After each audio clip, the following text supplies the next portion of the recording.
ഏറ്റുമാനൂർ ശ്രീ വിദ്യാധിരാജ ചട്ടമ്പിസ്വാമി ആധ്യാത്മിക കേന്ദ്രത്തിന്റെ നേതൃത്വത്തിൽ വിദ്യാധിരാജ സമ്മേളനം മെയ് 17 ഞായറാഴ്ച രാവിലെ 9-ന് ക്ഷേത്ര സംരക്ഷണ സമിതി ഓഡിറ്റോറിയത്തിൽ നടക്കുമെന്ന് ഭാരവാഹികൾ വാർത്താ സമ്മേളനത്തിൽ അറിയിച്ചു. ഈ പരിപാടി വരുന്ന 17-ാം തീയതി രാവിലെ 9 മണിക്കാണ് കേരള ക്ഷേത്ര സംരക്ഷണ സമിതി ഹാളിലാണ് നടത്തുന്നത്. ഇതിൻ്റെ അധ്യക്ഷൻ ശ്രീ KP സഹദേവനാണ്. ഇതിൻ്റെ മുഖ്യ പ്രഭാഷണം നടത്തുന്നത് ശ്രീ KM മുരളീധരൻ പിള്ളയാണ്. അദ്ദേഹം പ്രസിഡന്റ് ശ്രീ വിദ്യാധിരാജ ഗുരുകുല ട്രസ്റ്റ് അയിരൂരിൻ്റെ അവിടെ നിന്നാണ് വരുന്നത്. അതുപോലെ തന്നെ ഇതിൻ്റെ ഉദ്ദേശ ലക്ഷ്യത്തെക്കുറിച്ച് ശ്രീ സഹദേവൻ ചേട്ടൻ വിശദമായിട്ട് സംസാരിച്ചു.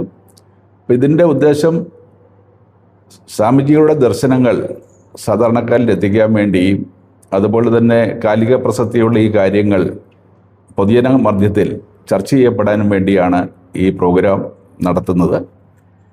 പ്രകൃതിയാണ് ഈശ്വരൻ എന്ന് അദ്ദേഹം കാണിച്ചു തന്നുകൊണ്ട് ഈ പ്രകൃതിയിലെ സർവ്വചരാചരങ്ങളോടും ആശയവിനിമയം നടത്താൻ കഴിവുണ്ടായിരുന്ന അദ്ദേഹം ഈ പ്രകൃതിയിൽ ഉള്ള മുഴുവൻ ജീവജാലങ്ങളെയും ആ തരത്തിൽ കണ്ടുകൊണ്ടുള്ള ഒരു നവോത്ഥാരണമാണ് ഇവിടെ കാഴ്ചവെച്ചത്.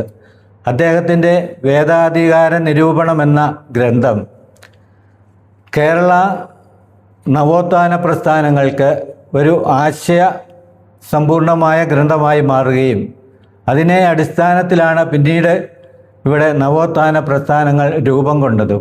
സംഘടക സമിതി ചെയർമാൻ KP സഹദേവൻ അധ്യക്ഷത വഹിക്കും. Ayiroor Sree Vidyadhiraja Gurukulashramam trust president KM Muraleedharan Pillai Chattampi സ്വാമികളും തീർത്ഥപാത സമ്പ്രദായവും എന്ന വിഷയത്തിൽ പ്രഭാഷണം നടത്തും. ആധ്യാത്മിക വിഷയങ്ങൾ ആസ്പദമാക്കി നടന്ന മത്സരങ്ങളിൽ വിജയികളായ കുട്ടികളെ ചടങ്ങിൽ അനുമോദിക്കും. ആധ്യാത്മിക സാമൂഹ്യ മേഖലയെ വളരെയധികം സ്വാധീനിക്കുന്ന ചട്ടമ്പി സ്വാമികളുടെ ആശയങ്ങളും ജീവിത ദർശനങ്ങളും സമൂഹമാകെ പ്രചരിപ്പിക്കുകയാണ് കേന്ദ്രത്തിന്റെ ലക്ഷ്യമെന്ന് ഭാരവാഹികൾ പറഞ്ഞു. സംഘടക സമിതി chairman KP Sahadevan, general convener VK Jinendrababu, MK Muraleedharan, SS Vijayakumar എന്നിവർ വാർത്താ സമ്മേളനത്തിൽ പങ്കെടുത്തു.